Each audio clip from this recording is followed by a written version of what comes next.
आषाढ़ी के दिन बुद्ध ने धम्मचक्कपवत्तन सुत्त का उपदेश दिया। अब धम्मचक्कपवत्तन सुत्त यानी उसका अर्थ ही होता है कि बुद्ध ने धर्म चक्र परिवर्तित किया। तब से बुद्ध ने अपने धर्म का उपदेश देना चालू किया, आरंभ किया। बुद्ध होने के बाद उन्होंने जो उपदेश दिया है वो अब जानना समझना, कुछ जो बुद्ध शासन की जो बातें हैं उस पर थोड़ा सा गौर करना। बुद्ध होने के पश्चात वो पहली बार बोले ऐसा नहीं है, पहली बार उपदेश दिया। अब पहली बार बोले और पहली बार उपदेश देना, उससे क्या मतलब है? बुद्ध होने के पश्चात जब भगवान ऋग्वेला में, आज का जो बौद्ध गया स्थल है, वहां जब वो ध्यान साधना के लिए बैठे थे, उन्होंने बुद्धत्व को प्राप्त किया वैशाखी पूर्णिमा को, और उनको 6 अभिज्ञाएं प्राप्त हुई। 6 अभिज्ञा प्राप्त होने के साथ साथ उन्हें अपने पुराने सारे जन्म दिखने लगे। वो देखकर उन्होंने अपने आप से ही कहा, संतुष्ट होकर कहा, अनेक जाति संसारं संधा विसंगानि विसंग कारंग विसंतो दुखा जाति पुनः पुनः गह कारक दिठो से पुनः गेहंग नकासी सब बातें फासुका फक्का गह कुटंग विसंखतंग विसंखार गतंग चित्तंग तन्हांग खैमत जगाती। तो ये बुद्ध का पहला वचन है, पहला उपदेश नहीं है। और वचन और उपदेशों में क्या अंतर है? पंचवर्गीय भिक्षुओं को जो उपदेश दिया और उसमें जो अरहंत हुए, वो पहला उपदेश कहलाता है। भगवान ने जब भी कोई उपदेश दिया है, किसी को कुछ बताया है, तो कुछ ना कुछ किसी को लाभ हुआ है, वही उपदेश है, अन्यथा नहीं। आम बातें उन्होंने जो उद्गार निकाले, उन्होंने अपने से जो कहा, उदान जो कहा, वो बुद्ध भाषित अलग चीज है। बुद्ध होने के पश्चात जो वो बोले उसको कहते हैं प्रथम भाषित। उनकी जो पहली भाषा है, पहली वाणी जो है वो ये है, न मालूम कितने जन्मों जन्मों तक अनेक जाति संसारन संधा विसंगानि विसंग गहकार गवे संतो दुखा जाति पुनः पुनः। और दुख ये निर्माण होते चला है, न मालूम कितने जन्मों जन्मों तक मैं दौड़ता चला आया, और ये दुख मुझे दुखित पीड़ित करता आया है। मैं दुख झेलता आया हूं, दुख उत्पन्न होते आया है, क्योंकि ये घर बनाने वाला है। गहकार कंग दिठो सी, अब वो घर बनाने वाला मुझे दिख गया है। तो ये जो पहला वचन है बुद्ध का, वही बौद्ध गया में, आज की बौद्ध गया में, ऋग्वेला में उन्होंने दोहराया था अपने आप से, कोई नहीं था सुनने के लिए। लेकिन कोई और मेरे जैसा बुद्ध हो सके, कोई और स्रोत में पढ़ सके, कोई और मुक्ति के रास्ते पर चल सके, इस उद्देश्य से जो बोले वो पहला उपदेश है। उसे धम्मचक्र प्रवर्तन भी कहते हैं। धम्मचक्र मतलब उनका जो मिशन है, वो जिस तरह से जीवन मुक्त हुए, दुख मुक्त हुए, जिन्होंने अपनी मुक्त कर ली, अब वो चाहते थे सबको मैं पार कर लूं, क्योंकि उन्होंने प्रण लिया था। दीपंकर बुद्ध के समय में सुमेध बोधिसत्व ने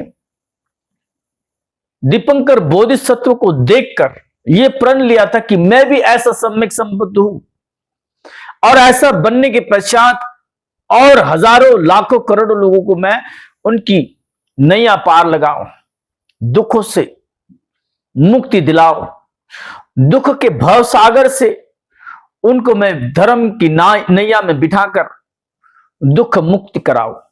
तो ये जो उनका जो मिशन है उन्होंने आरंभ किया 2 महीने के पश्चात। वैशाखी के दिन उनको बुद्धत्व का लाभ हुआ, और फिर 2 माह के बाद आषाढ़ पूर्णिमा के दिन उन्होंने ये पहला उपदेश दिया, धम्मचक्कपवत्तन। तो ये पहला उपदेश है, समझना तुम। तो इस धम्मचक्कपवत्तन सूत्र में जो भगवान की जो गहराई वाली बातें हैं, जो भगवान का धम्म, ये पूरा विस्तार से आया है। और इसको अच्छी भली प्रकार से समझ लो तो कुछ और जानने की जरूरत नहीं। बुद्ध की सारी शिक्षा इसमें आती है। शील, समाधि, ज्ञान और ज्ञान की जो भी बातें बुद्ध ने बताई है, मुक्ति की जो बातें उन्होंने बताई है, मुक्ति का जो रास्ता उन्होंने बताया, ये सभी इसमें बीत है। तो समझना क्या बताया बुद्ध ने।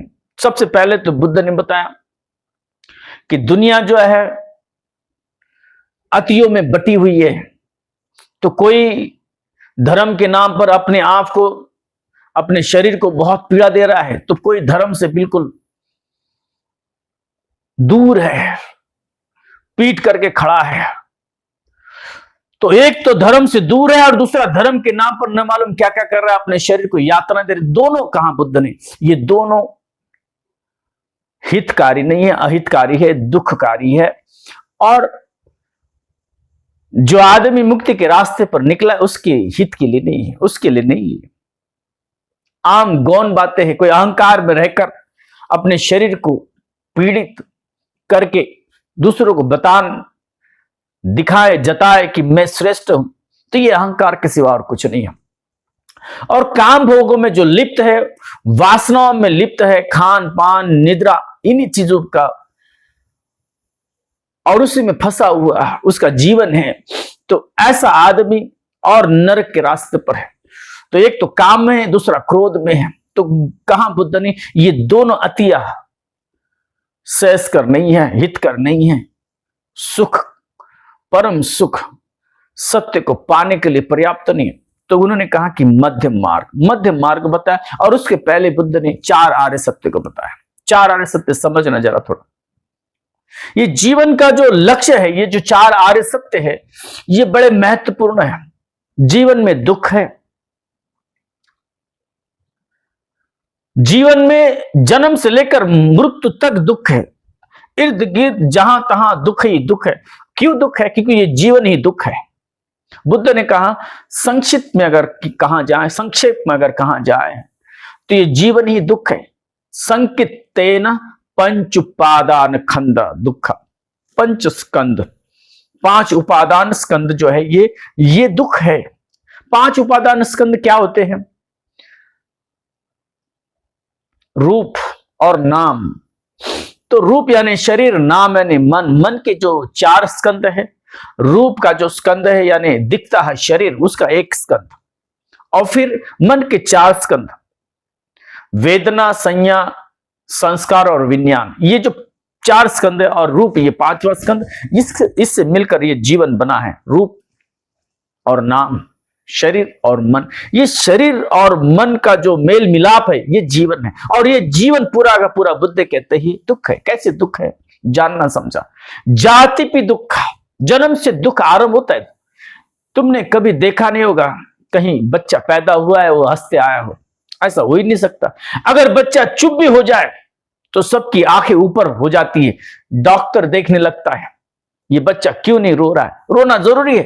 कोई भी आएगा जीवन में, अगर उसको आना है, जीवन लेकर अगर धरती पर आना है मां की कोख से, तो उसको रोना पड़ेगा। यह प्रकृति का नियम बंधा हुआ है। तुम जितने भी लोग धरती पर अवतरित हुए हो, वो सारे रोते हुए, बिलखते हुए आए हो। और जो पैदा कर रही है वो भी रोते हुए पैदा कर रही है। आस है, राग है, आसक्ति है, पाने की अभिलाषा है, लालसा है, लेकिन दोनों दुख में है, दर्द में है। तो ये कहानी जीवन की जो है दुख से आरंभ होती है। जाति भी दुख का, जन्म दुखद है। कोई बच्चा जन्मते समय हंसते हुए खेलते हुए नहीं आता, वो तो रोते हुए आता है। ये प्रकृति का नियम। जाति भी दुख, फिर आदमी बढ़ता है, बड़ा होता है, जर्जर होता है, बूढ़ा होता है। कोई नहीं चाहता कि मैं बूढ़ा हो जाऊं, लेकिन होना तो पड़ेगा भाई। कोई स्थिर नहीं रहेगा, ना तो बालक रहेगा, ना तो युवा रहेगा, ना तो बूढ़ा रहेगा। उसको हर अवस्था से गुजरना पड़ेगा। ये बालक है, ये बच्चा है, जन्म के बाद उसने युवा होना है, युवा होने के बाद उसने बूढ़ा होना और मर जाना है। ये प्रकृति का सर्वसाधारण नियम है। जिनके पुण्य बराबर है हिसाब के साथ, जिनकी पुण्य पारमिताएं नहीं है, वो तो आराम के साथ साथ ही खत्म हो जाते हैं। बच्चा आया और गया। कोई कोई बच्चा आता है, रोता नहीं तो समझ लो वही गया, चला गया वहीं पर। वो देख नहीं पाया, आंखें खोल नहीं पाया, संसार को देख नहीं पाया, मां को देख नहीं पाया जिसने जन्म दिया, क्योंकि पुण्य लेकर नहीं आया। उसके बाद कोई 10 साल जिया, कोई 15 साल गया, फिर चला गया। कोई भी कारण हो, कारण मायने नहीं रखता, जाना मायने रखता है। जो आया है उसको जाना पड़ेगा। अब कब जाना पड़ेगा ये तय नहीं है। तो जीवन की यात्रा ऐसे आरंभ होती है। कोई 10 साल, कोई 15 साल, कोई 20 साल, कोई 50 साल, और कोई 100 साल भी जीता है, और 100 साल होने के बाद भी कोई जीता है। जिनके पुण्य ज्यादा है वो 100 साल भी पार कर लेते हैं, लेकिन पुण्य अगर कम है तो टिकता नहीं आदमी। यद्यपि मनुष्य ने जीवित रहना 80 से 100 साल तक, लेकिन अगर पुण्य नहीं है तो वो वहीं अपने जीवन को समाप्त कर लेता है। कारण कोई भी हो, जीवन जो है मनुष्य का जीवन उसके कर्मों पर, उसके पुण्य पर चलता है। और अगर वो मान लो सही दिशा में चल रहा है, उसकी पुण्य बराबर है, मनुष्य होने के लायक है, तो वो जीता है और इन सारी परिस्थितियों से गुजरता है। जब भी वो उन परिस्थितियों से गुजरता है तो उसकी अनचाही परिस्थितियां होती है। कोई नहीं चाहता कि मैं बूढ़ा हो जाऊं और मुझे व्याधि हो जाए। जाति पे दुखा, जरा पे दुखा, व्याधि पे दुखा, मरणम पे दुखा, और मृत्यु आनी है। और मृत्यु आने से पहले हमको मार देती है मृत्यु। तो ये भय मृत्यु का, वो भी डर जो तुम्हें हो रहा है मृत्यु का, तुम्हें दुखद ही करता है। तुम दूसरों के मृत्यु में चले जाते हो, अंत यात्रा में चले जाते हो, मौत के उस मंजर को देखते हो तो तुम्हें वो झकझोर देता है। तुम्हें भी एहसास होता है तो एक दिन हमें भी ऐसे 4 लोग लेके जाएंगे उठा के, और ये बात बड़ी शुभ है। जितने जल्दी ये मालूम होगा उतना अच्छा है। लेकिन मन में बड़ा दर्द, भय उत्पन्न होता है, तो ये कैसा जीवन है। तो आदमी जीता है लेकिन उसका दुख समाप्त नहीं होता। जाति भी दुखा, जरा भी दुखा, मरणम भी दुखा, व्याधि भी दुखा, ये तो है ही है। अप्रिय ही संपयोगो दुखो, प्रिय ही विपय दुखो।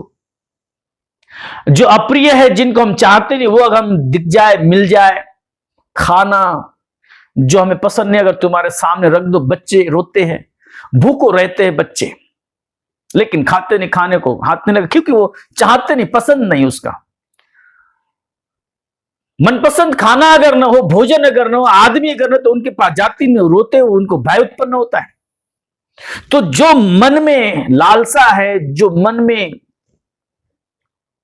राग पैदा हुआ है, उसके कारण आदमी उसी को पूरा करना चाहता है। जो तुम्हारे भीतर राग काम बैठा हुआ है, उसकी अगर भाषा बोलो तो समझ में आती है, उसके विपरीत अगर कुछ हो जाए तो डर लगता है। खाना अच्छा नहीं है, मनपसंद खाना नहीं है, आदमी अपना प्रिय नहीं है, तुम्हें सुख देने वाला नहीं है, तुम्हारी प्रशंसा करने वाला नहीं है, तुम्हारी वाहवाही करने वाला नहीं है, तो तुम्हें अच्छे नहीं लगते लोग। तो आंखों से, शरीर के स्पर्श से, गंध जो नाक से आने वाली है, शब्द कान से सुनने वाले, जो जो अच्छे लगते हैं, मन को भाते हैं, लुभाते हैं, अपने भीतर का जो भाव है उस भाव से वो जुड़ जाते हैं तो अच्छा लगता है। अगर उसके विपरीत होने लगे, कहीं दुर्गंध आ जाते तो हम नाक बंद कर देते, नहीं चाहिए वैसा। तो ये मन के विपरीत जो होता है, अप्रिय का दर्शन जब जब होता है तो दुखद हो जाता है।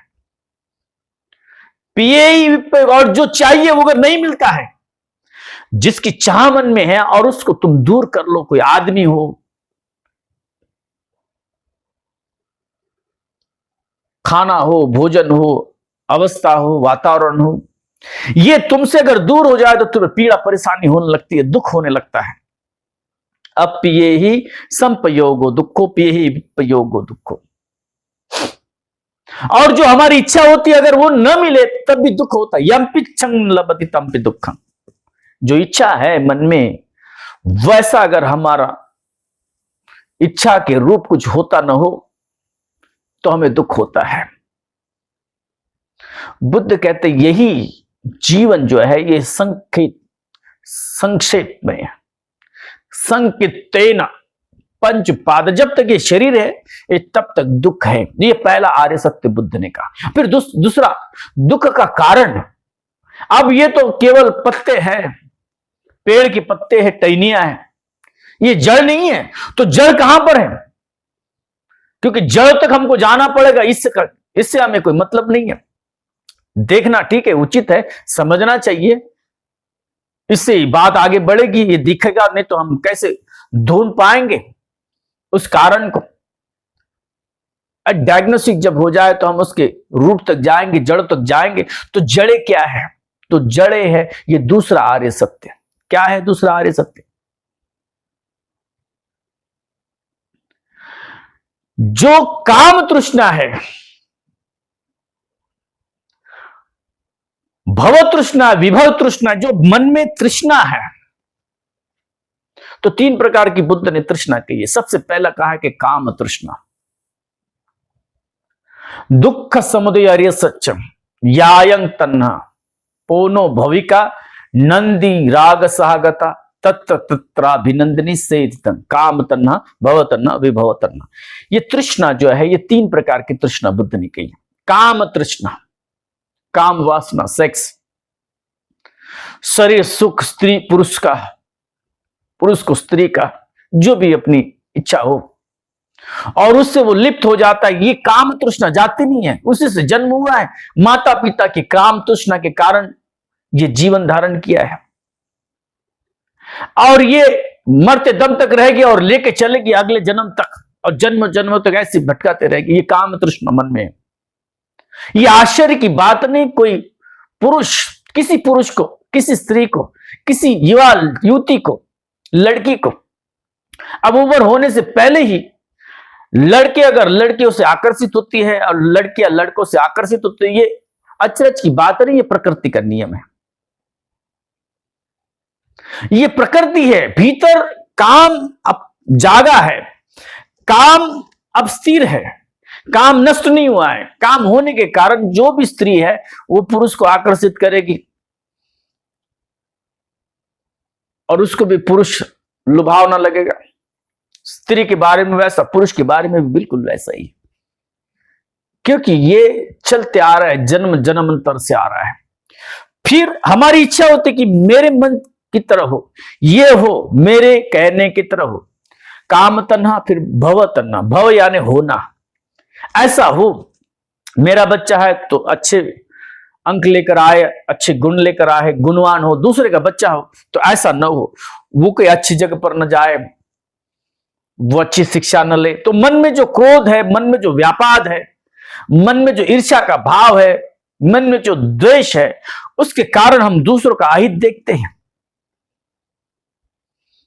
तो मन में ये भाव जगता है कि ऐसा न हो, ऐसा हो। अपने लिए भी क्या चाहते हम? सुख देने वाली चीजें मिलते रहे और दुख देने वाली चीजें दूर रहे, ऐसा न हो। ज्यादा धूप न हो, ज्यादा ठंड न हो, हमेशा मेरे मन की तरफ हो और मन के विपरीत न हो। तो इसे कहते हैं भव विभव। मैं चाहूं वैसा हो और मुझे जो पसंद नहीं है वो मैं नहीं चाहूं तो वैसा न हो, उसको कहते हैं भव विभव तृष्णा। भव तृष्णा यानी होना, ऐसा हो। विभव तृष्णा ऐसा न हो। फिर तीसरा महत्वपूर्ण, तीसरा जो आर्य सत्य बड़ा महत्वपूर्ण, यो तस एव तन्हाय अशेष विराग। जो ये तृष्णा मन में जागती है, इस तृष्णा से दूरियां बनानी है। इसके आलिंगन में, इसकी छत्र छाया में हमने जीवन नहीं अपना नष्ट करना है, इसकी गुलामी नहीं करनी है, इसका गुलाम बन के नहीं रहना है, बल्कि इससे दूरियां बनानी है और इससे इजात पाना है। दूर होकर चले जाना है, निकल जाना है कहीं दूर। यो तस एव तन्हाय, तन्हा का, तृष्णा का, अशेष विराग। राग का मतलब होता है आसक्ति, राग, लगाव, चिपकाव। यो तस्सेव तन्हा, या विराग मन में जागना चाहिए। ये राग से हमने दूर होना चाहिए। चागो पटि निस्सग्गो मुत्ति अनालयो।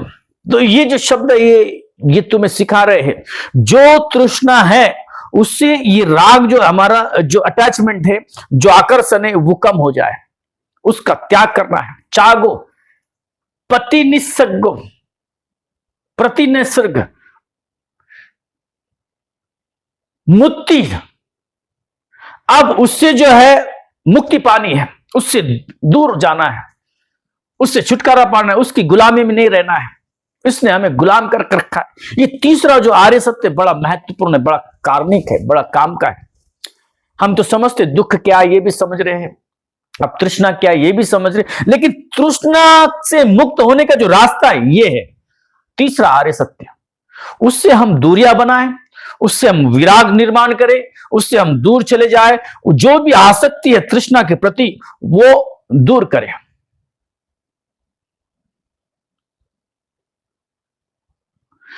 त्याग करे उसका। चागो पटि निस्सग्गो मुक्ति अनालय, मुक्त हो जाना है, त्याग करना है, मुक्त हो जाना है। अनालयो, बिल्कुल उसका कोई नाम पता भी नहीं मालूम होना चाहिए, दूर जाना, इतनी दूर चले जाना कि हमें पता भी नहीं चले। जब ऐसा हो जाएगा तो पूरी तरह से हम उस तृष्णा से मुक्त हो जाएंगे। अब तृष्णा जब नहीं रहेगी तो वो कुछ बनाएगी नहीं। क्या बनाती है तृष्णा? तृष्णा तो दुख बनाती है। तृष्णा तो जड़ है ना, ये तृष्णा ही दुख निर्माण करती है। अब जब उसका हमें पता ठिकाना मालूम नहीं, उससे हम बहुत दूर निकल गए हैं। और ये जो भिक्षु जीवन है, ये जो त्याग का जीवन है, ये जो ध्यान मार्ग का जीवन है, इसीलिए है। ये तीसरे आर्य सत्य को पूरा करने के लिए, सच्ची कर्मथाय, इसका साक्षात्कार करने के लिए, इसको पूरा करने के लिए, अकम्प्लिश करने के लिए ये ध्यान मार्ग है, ये प्रवर्जित होने का मार्ग है, ये भिक्षु जीवन का मार्ग है। किस लिए? इस राह तक हम पहुंच सके, इस तृष्णा से मुक्ति पाने के लिए, ये तीसरी आर्य सत्य को हम पूरा करने के लिए, तृष्णा से मुक्ति पाने के लिए मुक्त होना है, दूर हो जाना है। जब जब हमारे भीतर उसके प्रति आकर्षण निर्माण हो, आसक्ति निर्माण हो, तो उससे उस पर प्रहार करना है, मुक्त होना है उसकी गुलामी से। और इतनी दूर जाना है निकल के कि उसका पता ठिकाना भी पता ना हो, हमें उसका ना पता मालूम हो, ना उसे हमारा पता मालूम हो। इतने दूर चले जाना है, अनालयो। तो तीसरा आर्य सत्य। और चौथा आर्य सत्य जो बुद्ध का मध्य मार्ग कहलाता है, दुख निरोध गामिनी पटिपदा आर्य सच्चम अयमेव अर्यो अष्टांगिको मग्गो। ये मेरा अष्टांगिक मार्ग, अष्ट अंग वाला अष्टांगिक मग्गो। सेदं सम्मा दिट्ठी, सम्मा संकप्पो, सम्मा वाचा, सम्मा कम्मंतो, सम्मा आजीवो, सम्मा वायामो, सम्मा सती, सम्मा समाधि। भगवान बुद्ध की जो शिक्षा है इसे मध्य मार्ग कहते हैं। जीवन जीने के लिए, जीवन के लिए और जीवन के पार जाने के लिए, दोनों जगह काम आता है। गृहस्थी आदमी के लिए और संन्यास्त के लिए, जो अपने घर गृहस्थी में रहकर भी सुख प्राप्त करना चाहता है,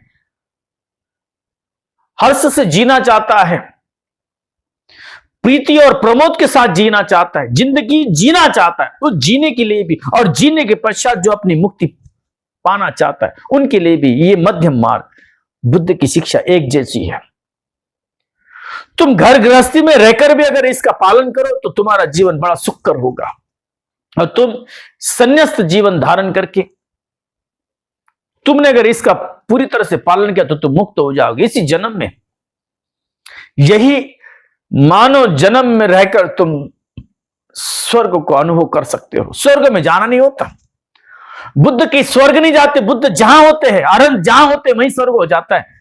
बुद्ध को स्वर्ग में जाने की जरूरत नहीं है, बुद्ध जहां है वही स्वर्ग है। उनके पास तुम बैठ के देखो, जो मुक्त पुरुष है, जो अरहंत पुरुष है, उनके सानिध्य में तुम थोड़ा बैठो, 2 सांसें लो तुम्हें पता चल जाएगा कि स्वर्ग की हवा क्या होती है।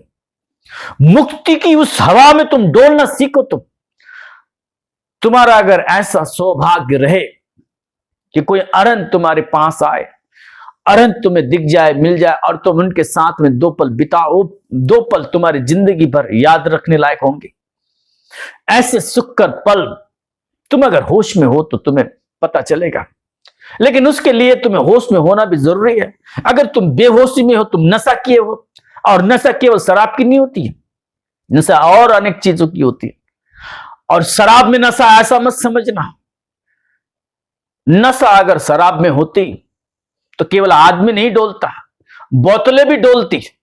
इसलिए आदमी में नशा है, और नशा अनेक प्रकार का नशा है। शराब से छोटा मोटा नशा होता है, बड़े बड़े नशे करने वाले लोग, पद की नशा है, प्रतिष्ठा की नशा है, अहंकार की नशा है, क्रोध की नशा है, पैसे की नशा है, सौंदर्य की नशा, न मालूम कितनी तरह की नशा है। और नशे में जो लोग हैं एक दूसरे को अपना सर मार रहे हैं, झूम रहे हैं और एक दूसरे से लड़ रहे हैं, ये नशेबाज लोग हैं सारे। अगर ऐसा नशे वाला आदमी होगा तो नहीं जान पाएगा, लेकिन जो होश में है ऐसा आदमी अगर सत्पुरुषों के साथ रहे, उठे बैठे, तो उसको अद्भुत वो 2 क्षण मालूम होंगे, वो 2 पल मालूम होंगे। तो ये जीवन मुक्त कर देने वाला जो रास्ता, इसको समझना, इसको जानना, इस ऊपर चलना, ये बहुत जरूरी है। सम्मा दिट्ठी। कौन सी सम्मा दिट्ठी है? सम्यक दृष्टि क्या है? जो आदमी आर्य सत्य को जाने समझे वो सम्यक दृष्टि वाला है, अन्यथा नहीं। दुख को दुख मानने वाला। अब बच्चे हो रहे हैं तो हमें बड़ा आनंद होता है, बच्चे नहीं होते तो हम रोते बिलखते हैं। लेकिन बुद्ध कहते हैं दुख पैदा होने के साथ साथ तो उसको समझना है, जानना है। जैसे आदमी जीवन धारण करता है उसकी दुख की यात्रा आरंभ होती है। और तुम सोचते हो जीवन में इतना दुख कैसे है? अरे दुखी जीवन है, और दुख ये तुम्हें सिखाता है, लेकिन तुम सीखते कहां हो? जिस दिन तुम दुख सुख सीख लोगे, दुख क्या है, तभी तुम सुख को प्राप्त कर पाओगे। लेकिन तुम जिंदगी भर दुख को ना तुम समझते हो, ना तुम्हें सुख की प्राप्ति की कोई अभिलाषा है। तुम दुख को सप्रेस करना चाहते हो, ढाकना चाहते हो, पर्दे डालना चाहते हो उस पर, उससे ऊपर नहीं उठना चाहते। यही परेशानी है और कुछ नहीं। दुख से कोई छूटा नहीं है, दुख से कोई भागा नहीं है। दुख से विजय प्राप्त की जा सकती है, दुख से भागा नहीं जा सकता। और तुम लाख उपाय करते हो उसके भागने से, उसको छुपाने से छुपता नहीं है। तुम घर से बाहर निकलते हो, लोगों को जताते हो, बताते हो तुम कि तुम सुखी हो, दुखी नहीं हो, लेकिन तुम जैसा कर रहे हो अभिनव, सारे वैसे ही कर रहे हैं, सबको पता है, एक जैसी सबकी हालत। तो ये चल रहा है और ऐसे चल रहे, इसीलिए तो कहते हैं ये मोह है, ये माया है, जैसा है वैसा नहीं है, सभी अभिनव कर रहे हैं। ऐसा मत समझना कि दुख का ये कारण है कि किसी के पास पैसा नहीं है। और तुम मजे की बात तो समझोगे, जिसके पास ज्यादा पैसा वो ज्यादा दुखी है। तो ये धन होना नहीं होना ये कोई दुख का कारण नहीं, दुख का कारण अलग है। जैसे बुद्ध ने बताया दूसरे आर्य सत्य में, दुख का कारण तृष्णा है। तो समझना जरा, जो आदमी इन 4 आर्य सत्य को देखता है उसी तरह से देखता है जिस तरह से वो है, और वो स्थित हो जाता है। दुख को देखता है, दुख को समझता है, दुख के कारण को समझता है, दुख समुदय को समझता है, दुख निरोध को जानता है, और दुख निरोध गामिनी प्रतिपत्ति, ये 4 आर्य सत्य को जो जानता है वही दृष्टि पा लिया। सम्मा दिट्ठी। सम्मा संकल्प। संकल्प क्या होता है? बुद्ध का जो दूसरा रास्ता है, दूसरा मार्ग है, मध्य मार्ग का जो दूसरा रास्ता है, सम्मा संकल्प, सम्यक संकल्प, नेक्खम्मा संकल्प। अभी पता है, अगर जिस आदमी को दुख से दूर जाना है, दुख से मुक्ति प्राप्त करना है, तो उसने प्रवर्जित होना बहुत जरूरी है, नितांत जरूरी है। घर गृहस्थी चलानी है, यहां वहां अपनी जिंदगी चलानी है, पेट भरना है, फिर जीना है, फिर मरना है, फिर जीना है, फिर मरना है, ऐसे ही कोल्हू की बैल की तरह चक्कर लगाना है, तो उसके लिए कोई हर्जा नहीं है। लेकिन जो आदमी इस दुख के भवसागर से वो पार होना चाहता है, दुख सागर से वो पार होना चाहता है, ये भवसागर पार करना चाहता है, उसके लिए बुद्ध कहते हैं निखम्मा संकल्प, निष्कर्म संकल्प होना चाहिए। उसके संकल्प कैसे होना चाहिए? निष्क्रमण के होना चाहिए, प्रवर्जित होने के होना चाहिए। घर गृहस्थी जो जो चीजें तुम्हें बांधती है उससे तुम्हें मुक्ति पानी है, निखम्मा संकल्प। और जिसके प्रति द्वेष भाव है, घृणा है, कटुता है, वो द्वेष भाव चला जाए। अभ्यापाद संकल्प, निखम्मा संकल्पो अभ्यापाद संकल्पो, अहिंसा संकल्प। और जो हिंसा मन में है वो हिंसा अहिंसा में बदले, तब सम्यक संकल्प है। तो संक्षिप्त में हमारा कोई भी संकल्प हम जब विचार करते हैं तो उसमें किसी की हिंसा ना हो, किसी की पीड़ा ना हो, परेशानी हो, हम किसी को पीड़ित ना करें, किसी को परेशान न करें, किसी के प्रति बुरा ना सोचे, किसका बुरा हो जाए, ये मर जाए। झगड़े फिसाद होते तो एक दूसरे को बद्दुआ देते हैं, मर जा तू, ऐसा मरेगा वैसा मरेगा। तो ये सारी चीजें जब तक है तब तक संकल्प सही नहीं हो सकता, सम्यक नहीं हो सकता। तो सम्यक संकल्प वो जब तुम इस सारी चीजों से मुक्त हो जाओगे और तुम्हारे भीतर निष्क्रमण का भाव जागे, मोह माया को छोड़कर जितनी जल्दी तुम गृहस्थ छोड़कर अगर प्रवर्जित होगे उतनी जल्दी तुम्हारी मुक्ति है। तो ये हो गया संकल्प, सम्यक संकल्प। फिर सम्मा वाचा, बोलते समय जरा ध्यान रखना। कबीर का बड़ा मीठा वचन है, ऐसी बानी बोलिए, ऐसी बात करे आप उससे कोई आहत न होना, तुम्हें भी अच्छा हो लगे और दूसरों को भी शीतल करे और आप भी शीतल हो, ऐसी वाणी होनी चाहिए। सम्यक वाणी से कहते हैं, कोई तुम्हारी वाणी से आहत न हो, जहां जरूरत हो वहां पर वाणी हो, अन्यथा न हो। बुद्ध उससे आगे है जरा। बुद्ध कहते हैं सम्यक वाणी का मतलब ऐसा है कि एक तो झूठ नहीं बोलना है, जो है जितना है जैसा है वैसा ही बोलना है। और जो घर के क्लेश है, बहन भाई जिनसे ज्यादा संपर्क हो रहा है, जो ज्यादा मिल रहे, बैठ रहे एक साथ, घुल मिल रहे, सबसे ज्यादा पति पत्नी, एक शब्द भी निकल जाए तो जंग छिड़ जाए, तीसरा महायुद्ध हो जाए। ये सब कुछ क्यों होता है? ये वाणी से होता है। एक दूसरे के प्रति हम कटु वाक्य बोलते हैं, कटु शब्द बोलते हैं, गलत सलत बोलते हैं, भ्रमित करते हैं, एक दूसरे को छुपा छुपा के बोलते हैं, कुछ बताते हैं कुछ छिपाते हैं। जब बात पता चल जाती है तो अविश्वास हो जाता है। तो जो हम लोग साथ में रह रहे उनका विश्वास साथ में रहे, उनके प्रति प्रेम भाव रहे। और ये क्यों होता है? हम उनसे क्यों डरते हैं? खास करके पति पत्नी पहली बार मिलते हैं तो मरने नौचार होने की बातें होती है, तेरे लिए मरने की बात होती है, तेरे लिए तुम्हें जान भी दे दो, चांद तारे सितारे तोड़ के लेके आओ, ये सारी बातें होती है। लेकिन जैसे जैसे उसकी भोग वृत्ति बढ़ती है उसमें फिर तृष्णा का भाव जगता है और वो अपनी स्त्री अपना पुरुष उसे अच्छा नहीं लगता, तो उससे घिन्ना आनी चालू हो जाती है। उसके जो मनुष्य के स्वभाव को वो देखती है, स्त्री के स्वभाव को जो देखता है तो पता चलता है तो ये कोई खास नहीं है, तो मन उबने लगता है। जब मन उबने लगता है तो बहाने बनाता है, उससे झूठ बोलता है, उससे छुटकारा पाना चाहता है, और तब ये बहाने होते हैं।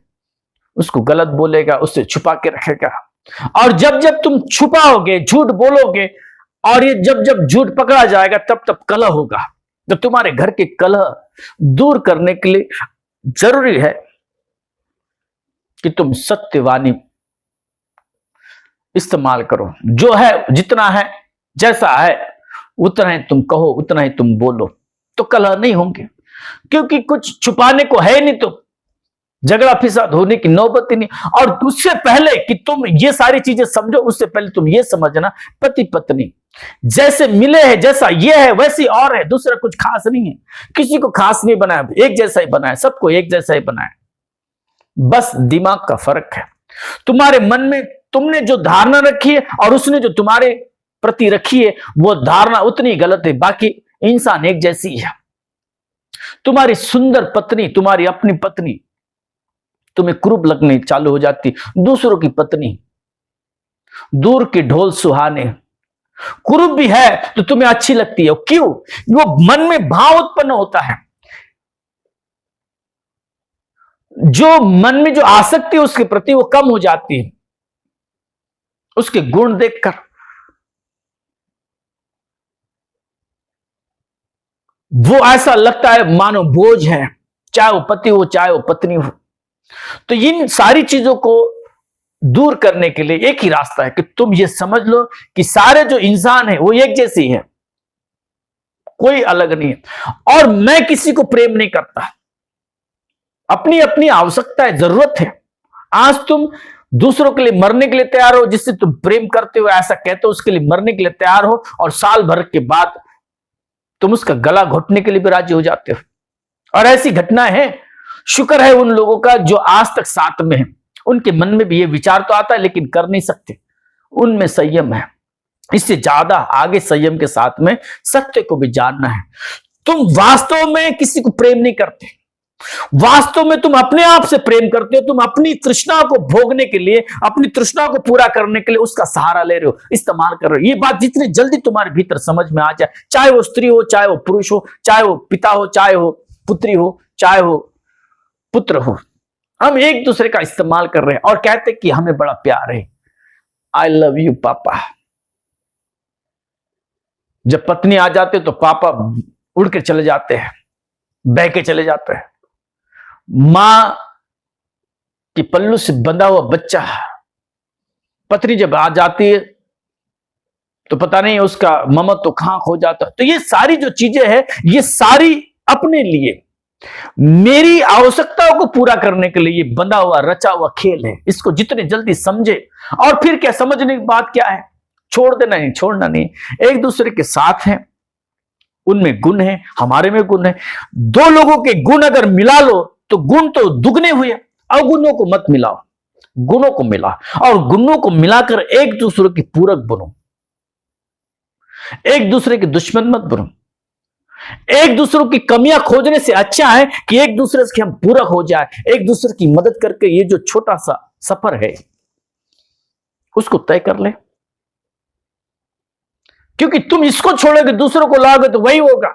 तुमने देखा, एक आदमी जब एक पत्नी को छोड़ता है या एक स्त्री दूसरे विवाह कर लेती है तो उससे उसका मन नहीं भरता, और भर ही नहीं सकता, क्योंकि सारे लोग एक जैसी है। पहला जैसा है उसको तो दूसरा उससे भी खतरनाक मालूम पड़ेगा। इसलिए दूसरा आदमी खोजने, ये बात ही गलत है, इसकी तुम चिंता ही मत करो। तुम चिंता ये करो कि तुम अपने आप को देख लो, तुम अपने आप पर जीत हासिल करो, और जिस लोगों के साथ तुम रहते हो, जिनके साथ तुम रह रहे हो, उनके पूरक बनो। उनके दुख का कारण न बनकर उसको कैसे सुख दे सकोगे और उसका सुख कैसे प्राप्त कर सकोगे, इतनी बातें करो। और फिर तुम सत्य बोलना चालू कर दोगे, उसके प्रति तुम्हारी जीवा मीठी होगी, जबान मीठी होगी, कठोभाषण नहीं होगा, चुगली नहीं होगी, किसी की चुगली करने की जरूरत नहीं। जीवन में अगर आनंद है तो दूसरे का दुख देखने का समय नहीं रहता, क्योंकि अपने जीवन में इतना दुख है तो अपना दुख कम करने के लिए हम दूसरों का दुख देखना पसंद करते हैं। चुगली करना यह स्वभाव है।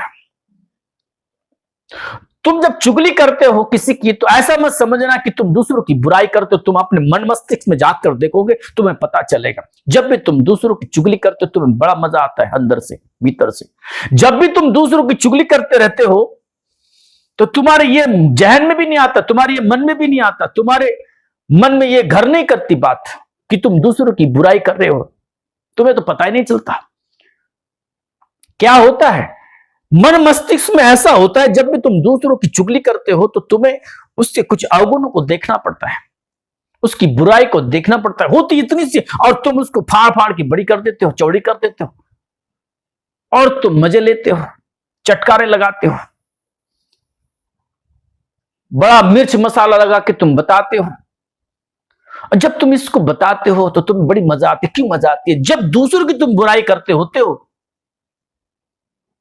तो ऐसा नहीं होता है कि तुम दूसरों की बुराई को, तो मन जो मानता है भीतर का, वो कहता है कि देख वो वैसा है, वो बुरा है, उसमें बुराई है, तुम्हारे भीतर बुराई नहीं, वो उसके भीतर बुराई है, तुम्हारे भीतर बुराई नहीं है। इसका मतलब ऐसा होता है कि मैं पाक, शुद्ध, प्योर, पुण्यवान, वो पापी, वो दुराचारी।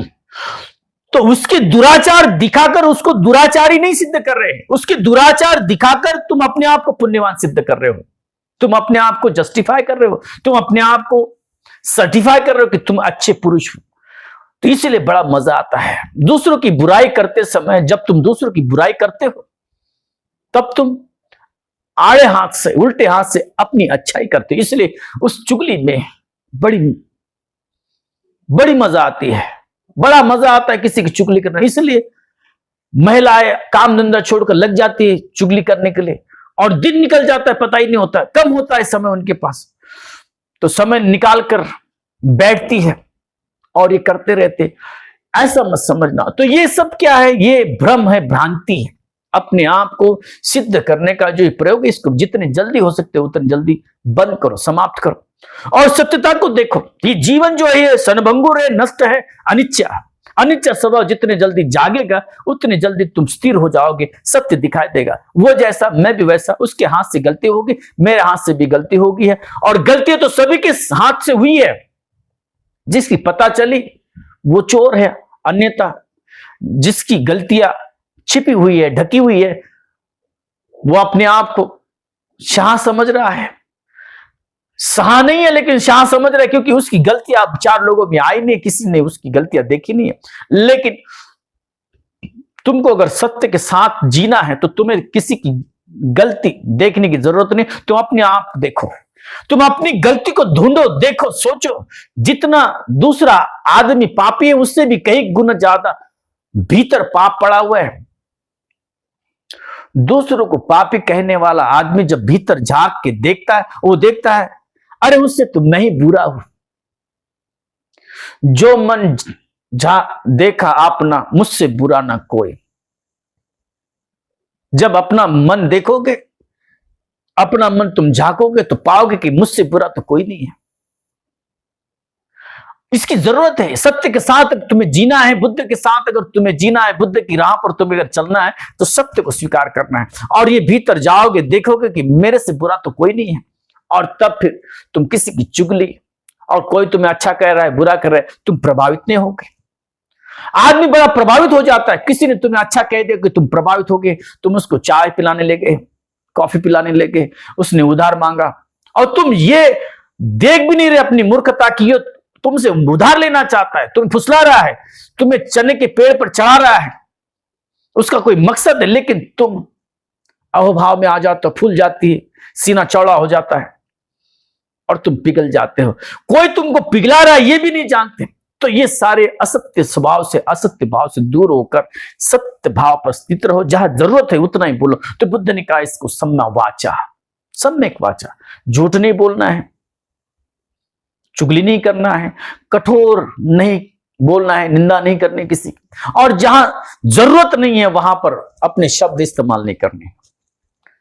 चुप रहो, तुन्नी भावो, शांत रहो, मौन रहो, आर्य मौन में रहो। जितने तुम अंदर से भरना चाहोगे उतना तुम्हें मौन रहना पड़ेगा।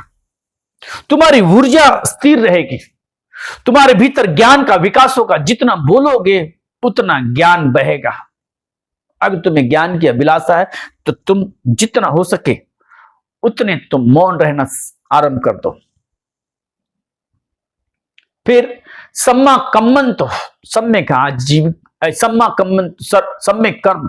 शरीर से जो भी हम कर्म कर रहे हैं वो अच्छे होना चाहिए, हिंसा नहीं होनी चाहिए। पानाति पाता वेरमणि, अधीन दाना वेरमणि, काम सुमिच्चाचार व्यभिचार नहीं हो। क्योंकि व्यभिचार क्यों ना हो?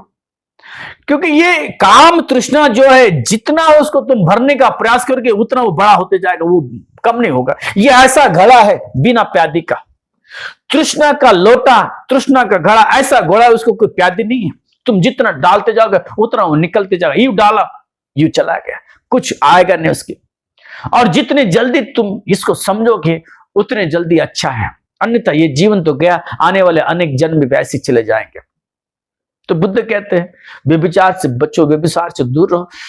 देखा, जो व्यभिचार में व्यस्त है, ग्रस्त है, त्रस्त है, वो एक स्त्री से उनका मन नहीं भरता, उनको अनेक स्त्रियां चाहिए। स्त्री से मन भर गया, उससे उन्हें सुख नहीं मिल रहा, तो पुरुष चाहिए, पुरुष को पुरुष चाहिए और एक साथ चाहिए। न मालूम क्या क्या दिमाग की हालत उनके ऐसे विक्षिप्त हुई है। जो आदमी जितना अंदर जाएगा तृष्णा के, उतना बह जाएगा। इसलिए जितना तुम उस पर संयम रखोगे, जितना उस सच्चाई को जानोगे, ये प्रकृति ने दी है तुम्हें तृष्णा, तो उसका भी कुछ उपाय है, कारण है। ये फल प्राप्त करने के लिए है, सुख प्राप्त करने के लिए नहीं। मनुष्य के दिमाग ने उसको गलत तरह से ले लिया है।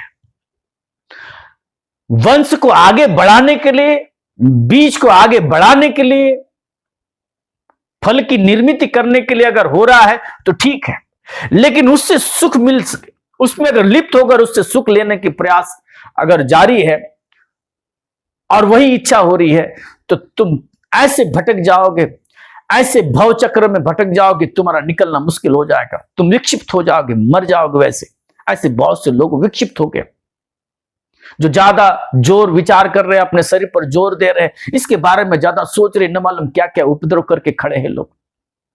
तो इनकी कभी इच्छा पूरी नहीं हुई। ये ऐसा घड़ा है, ये ऐसा प्याला है, इसमें प्यादी नहीं है, जितना डालोगे उतना निकल जाएगा। तो इससे दूर रहना है। बुद्ध ने कहा कि अपने शरीर इंद्रियों को थोड़ा संयमित रखो, व्यभिचार से बचो, दूसरों की हत्या ना करो, चोरी मत करो, मेहनत से कमाओ।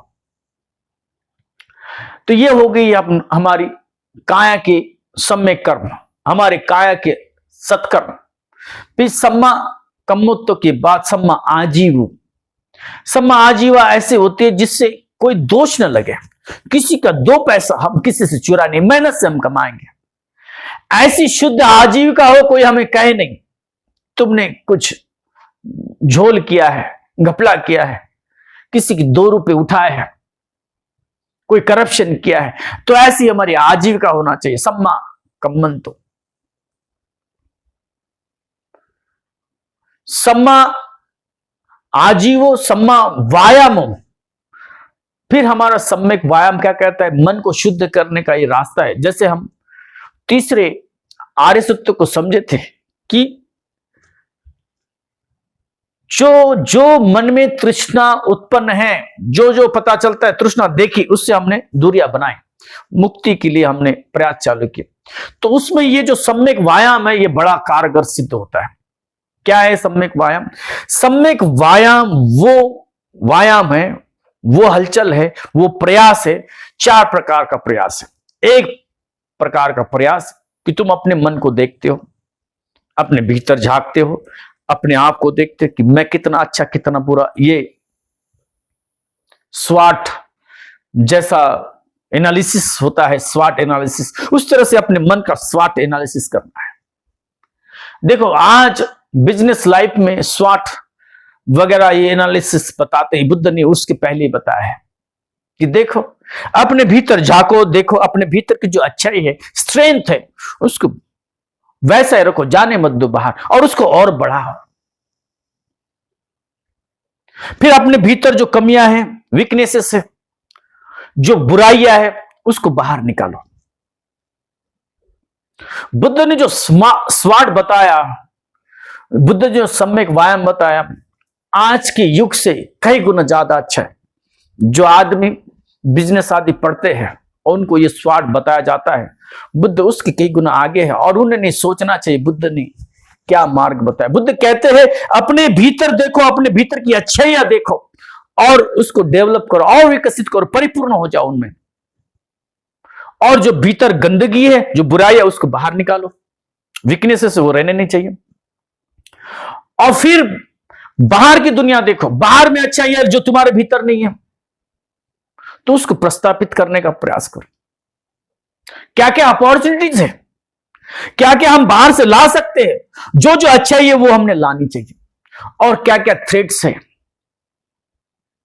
जो हमें बर्बाद करती है। दुनिया में ऐसी कोई बुराइयां हैं जो हमें नष्ट कर सकती है, वो भीतर आने न दे, हम उससे ऊपर उठ जाए, वो हमारे दरवाजे बंद कर ले। तो देखो, ये बुद्ध ने 2500 साल पहले मनुष्य मात्रा की उत्थान के लिए मार्ग बताया। उसमें सबका विकास हो सकता है, इंडिविजुअल का विकास हो सकता है, अपने एक आदमी का विकास हो सकता है, समाज का विकास हो सकता है, जो काम धंधे करने वाले लोग हैं उन सभी का विकास हो सकता है। ये बात बुद्ध ने 2600 साल बताई। बुद्ध ने ये नहीं कहा कि तुम मेरा भरण पोषण करो, बुद्ध ने ये नहीं कहा कि मेरे जो शिष्य है उन्हीं को दो, तुम कुछ भी हो जाए उनसे अगर गलती हो जाए तो इन कुछ कहना मत, उनका रक्षण नहीं कहा। बुद्ध ने कहा जो सील में है वही श्रेष्ठ है, जो अच्छा करेगा वही फल पाएगा अच्छा, अन्यथा नहीं।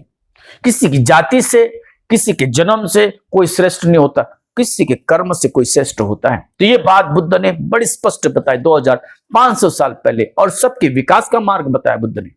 तो ये सम्यक व्यायाम है, अपने भीतर झाके, अपने भीतर देखे और अपने भीतर की अच्छाई को हम प्रस्तापित करें, अपने भीतर की अच्छाई को हम संभाले रखें, जाने न दे। और बाहर की जो बुराई है वो भीतर आए नहीं, और जो भीतर की जो बुराई है उसको बाहर निकाल के फेंके, फिर आने न दे। तो ये है सम्यक व्यायाम, बुद्ध का सम्यक व्यायाम है, सम्मा व्यायामो,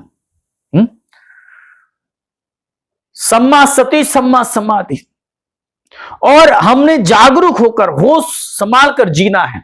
ये सारी चीजें देखने के लिए सबसे पहले तुम समझना, ये जिंदगी में जो कुछ हम देख रहे हैं हमें होश में रहना बहुत जरूरी है। होश बुद्ध की शिक्षा में शिखर पर है। ध्यान मार्ग में जो महत्वपूर्ण शब्द है ये होश है। ये आंख, खुली आंख बुद्ध का प्रतीक है। बुद्ध की जो मूल देशना है ये है ध्यान, और ध्यान आरंभ होता है सजगता से। सती यानी सजगता, प्रज्ञा के साथ जो सती है, तुम देख रहे हो कुछ तुम्हारे सामने घटित हो रहा है, तुम्हारे इर्द गिर्द घटित हो रहा है, भीतर कुछ घटित हो रहा है, बाहर कुछ घटित हो रहा है, जो भी हो रहा है तुम उसको देख रहे हो, समझ रहे हो, और समझने के बाद तुम होश में हो। और तुम्हारे भीतर समझ है, समझ रहे हो और समझ भी है, अकल भी है, जानकारी है और अकल है। कौन सी अकल है? जब जब कोई गलत होने को निकले तो उसको रोक लिया, और जब जब कोई सही हो रहा है तो उसको कर लिया। ये दोनों चीजें होनी चाहिए। तुम देख रहे हो, केवल देखते नहीं रहना है, फिर आरंभ तो करना है। जब तुम ध्यान करने लगोगे, जिंदगी का जो ध्यान है, चलते बढ़ते उठते काम करते, हर काम में जो जो तुम कर रहे हो, जो भी तुम कर रहे हो, तो बुद्ध के मार्ग पर चलना है, बुद्ध के जीवन के तुम्हें अपनाना है, बुद्ध के जैसा अगर जीवन जीना। जो कुछ कर रहे हो तुम होश में हो, तुम जान रहे हो। जानने के बाद जब भी कोई गलत होने के लिए आए तब उसको टालना, ये होशियारी है, ये समझ है, ये प्रज्ञा है। और जो तुम्हारे हित का है उसको कर लिया, उसको बढ़ावा दिया, और जो अहित का है उसको त्याग लिया, तो ये प्रज्ञा है। ये दोनों चीजें एक साथ होनी चाहिए। सत्य के साथ में प्रज्ञा होना बहुत जरूरी है, संप जानकारी। तो ये प्रज्ञा के साथ वाली जो सती है ये बुद्ध ने बताया, सम्मा सती। सम्मा समाधि, समाधि हमारा लक्ष्य एक जगह होना चाहिए, एकाग्र होना चाहिए। हमने अपने भीतर झांकना है, देखना है, हम जो भी कार्य करते हैं उस पर समर्पित होना है। पूरी तरह से समर्पण का भाव हमारा रहेगा, और उसमें डूबकर हम जब भी कोई कार्य करते हैं तो वो समाधि कहलाती है। सम्मा समाधि, सम्मा सती, सम्मा समाधि। सम्मा समाधि जब आएगी तो तुम्हारे भीतर के जो दोष है वो दोष भी चले जाएंगे। पहले पहले तो वो गुण होते हैं, बाद में दोष हो सकते हैं, क्योंकि हम जब भी कुछ करते हैं तो हम विचारते हैं, सोचते हैं। बुद्ध ने कहा कि ऐसी कुछ बातें मत मानो, विचारो, सोचो, जानो। ये विचार कर, सोच कर, जानकर तो कुछ समय तक तो ठीक है, लेकिन जब बात उसके आगे निकल जाती है, समझ लिया, जान लिया, बात स्थिर हो गई, तो ये समझ भी निकल जाती है, ये विचार भी निकल जाता है। तो ये विचार के परे की जो तीक्ष्ण समाधि है, एकाग्रता है, चित्त की एकाग्रता है, ये समाधि होती है। जब भी तुम कोई कार्य करो पूरी लगन के साथ करो, जब तुम ध्यान में उतरो तो पूरे लगन के साथ, समाधि के साथ ध्यान में रहो। पहले पहले तुम्हारा होश संभलने तक वितर्क विचार होना चाहिए, लेकिन आगे चलकर यह भी तिरोहित हो जाता है। प्रज्ञा की उत्पत्ति होती है, ज्ञान की उत्पत्ति होती है, दृष्टि सापेक्ष हो जाती है, चार आर्य सत्य का दर्शन होता है। चार आर्य सत्य का दर्शन हो जाए, आर्य आस्तिक मार्ग पता चल जाए, तो फिर जीवन में और कुछ करने के लिए रह नहीं जाता कुछ। और बुद्ध ने क्या कहा फिर, ये दुख जो है इसको जानना है, पहले समझना है, इसका अभ्यास होना बहुत जरूरी है। बुद्ध ने उसको जाना समझा। फिर ये जो समुदय है, ये जो कारण है, दुख का जो कारण है, दूसरा आर्य सत्य है, इसको बुद्ध कहते इससे हमको दूर भागना है, इसको छोड़ना है। जो तृष्णा है, तृष्णा का नाश करना है। तृष्णा नाश करने लायक है, तो बुद्ध ने तृष्णा का नाश किया। फिर तीसरा आर्य सत्य दुख निरोध, दुख निरोध अपने जीवन में प्रस्थापित करना है, बुद्ध ने इसे प्रस्थापित किया। और जो बचा हुआ जीवन है परिपूर्ण हुआ ये आर्य अष्टांग मार्ग से। तो ये बुद्ध की शिक्षा है। ये पहला उपदेश सुनने के बाद कौंडन्य जो पंचवर्गीय भिक्षु थे जिनको ये उपदेश दिया गया, ये पंचवर्गीय भिक्षु में से जो पहले थे कौंडन्य, उनको ज्ञानी कौंडन्य नाम से जाना गया। तब से बुद्ध ने ये पहला उपदेश दिया। धम्मचक्र प्रवर्तन सूत्र का पहला उपदेश देने के पश्चात उस कौंडन्य को ज्ञानी कौंडन्य, अज्ञा कौंडन्य नाम से जाना गया। भगवान के ये शब्द सुनकर सारे लोग प्रसन्न हुए, पांचों भिक्षु प्रसन्न हुए। लेकिन ये जैसा उपदेश सुना, अन्य कुंडन को दिव्य चक्षु उत्पन्न हुए और तब से उन्हें अन्य कुंडन के नाम से जानने लगे। तो ये जो है ये बड़ा महत्वपूर्ण सूत्र है बुद्ध साहित्य में, बुद्ध शासन में इसका बड़ा महत्व है। आप इसको बड़ी समग्रता से, बड़े भाव से समझे, सीखे। जो शब्द उसमें कठिन है उसको अच्छे से भली प्रकार से समझकर अपने जीवन में उतारने का प्रयास करें। जो कुछ भी कठिनाई परेशानी है इस संदर्भ में आप कभी भी मुझसे संपर्क कर सकते हैं। आप सभी का कल्याण हो, सबका मंगल हो, सबकी स्वस्थ मुक्ति हो, सभी सुखी रहे।